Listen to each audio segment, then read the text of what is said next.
My name is M.D. Marathe. I am a technologist.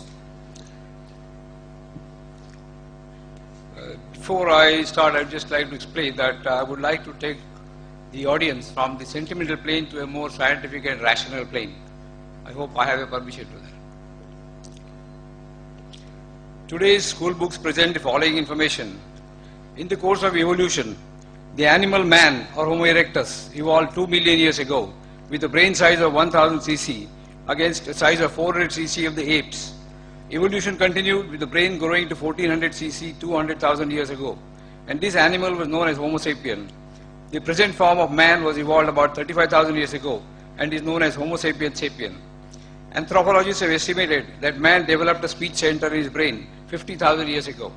Now the question is, in this record of development, when did God originate and for what purpose?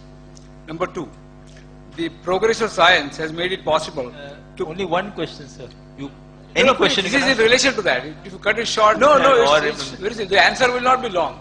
Give me the time for the questions, please. Okay. The progress of science has made it possible to clone all animals, including man, to produce any number of animals having all desired characteristics. If God ever existed, how much of the power attributed to God is now left with him? Sorry? And the last, if God is ever existed, how much of the power attributed to God is now left with him? Third one, God is described as a sea of kindness, finished, and mercy. Yet all leaders of all religions, when faced with the prospect of death, rush to a hospital like the one next door and never to the place of worship where they preached all their life that man lives and dies by the wish of God. Is there an explanation for this phenomenon? So brother has asked basically 3 questions. First he gave, according to him, the theory of evolution of man and said, where does God fit in?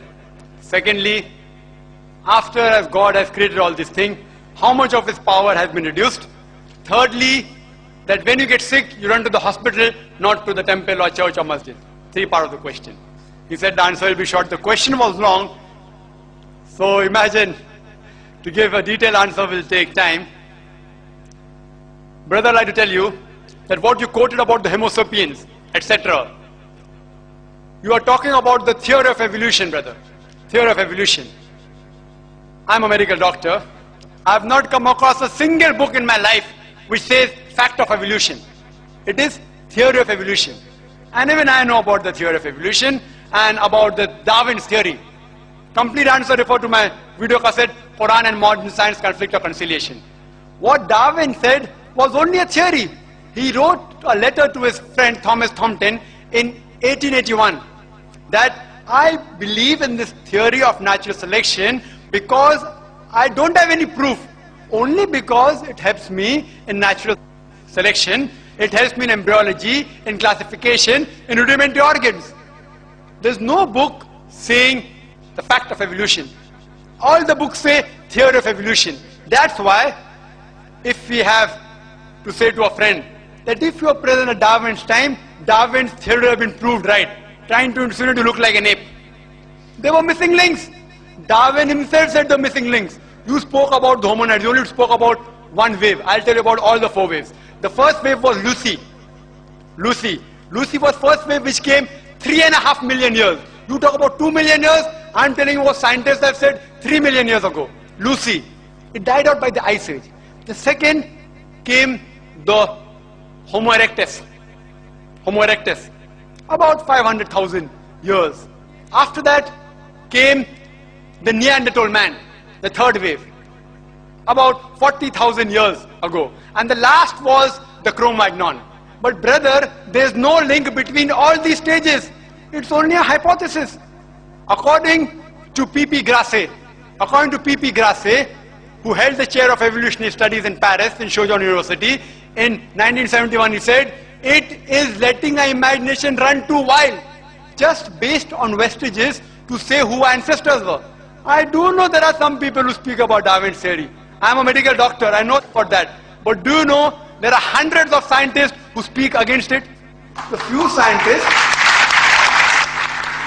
scientists speak in favor, but there are more who speak against it.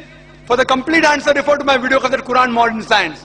There are few scientists, because there's no fact of evolution, they say let's support a theory. Quran doesn't support any theory or hypothesis. Quran speaks about fact. So regarding your 2 million years, Allah subhanahu wa ta'ala, no beginning.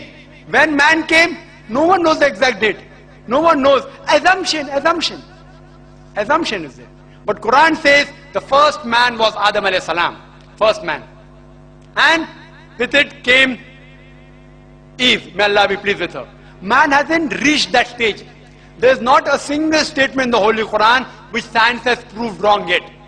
Hypotheses go against the Quran. Theories go against the Quran. There is not a single scientific fact which is mentioned in the Holy Quran which goes against established science. It may go against theory. So brother, your thing is only supported by few people, not by the majority. Regarding second part of the question, that if Allah has created all these things, how less His power has become. You can't understand it completely. As the Quran says in Surah Anam chapter 6 verse 103, is beyond comprehension. I can give you a simile, not exactly same. An ocean. If you take a drop out of the ocean, how much does the level of the ocean go down? How much? How much?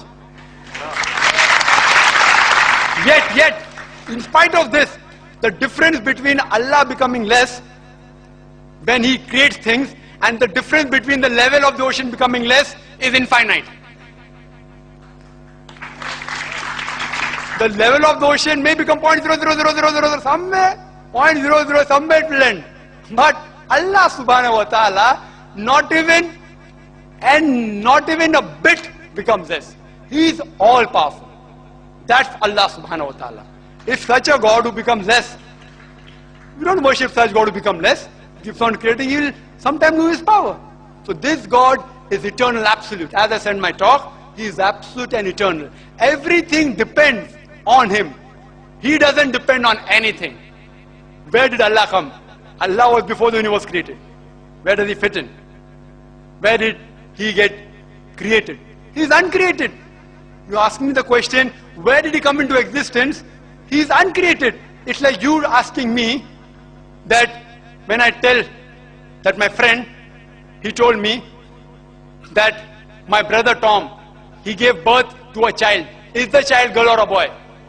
I, being a doctor, know very well a man cannot give birth to a child. So where does the question come whether it's girl or a boy? So you are asking me, when did Allah come fit in the picture? Allah is uncreated. Because He is uncreated, the question doesn't arise, when did He come? He is there. The question doesn't arise. Regarding a third part of the question, that when people get sick, they run to the hospital.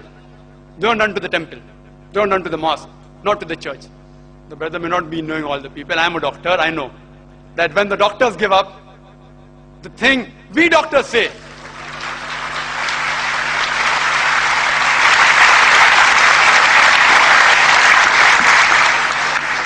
we doctors say, Huwa Shafi, it is He who cures. That doesn't mean that a person gets sick, only go to the temple. Because the Quran says in Surah Nahl chapter 16 verse 43, as well as in Surah Furqan chapter 25 verse 59, if you are in doubt, go to a person who knows, who is an expert. If you get sick, besides praying to Allah subhanahu wa ta'ala, go to a person who is an expert in medicine, go to a doctor. Quran says that. But even after going to the doctor, have faith in Allah. Because He is the person who cures you. He can cure you with a doctor or without a doctor. So Allah subhanahu wa ta'ala says, we don't believe in blind belief. No Muslim scholar will ever say, if you are sick, don't go to a doctor. Go to a doctor, but finally the person who cures is Allah subhanahu wa ta'ala. That's why all the doctors, when all their brain, all their science, all the medicine fails, they say, it is only Allah who can save you.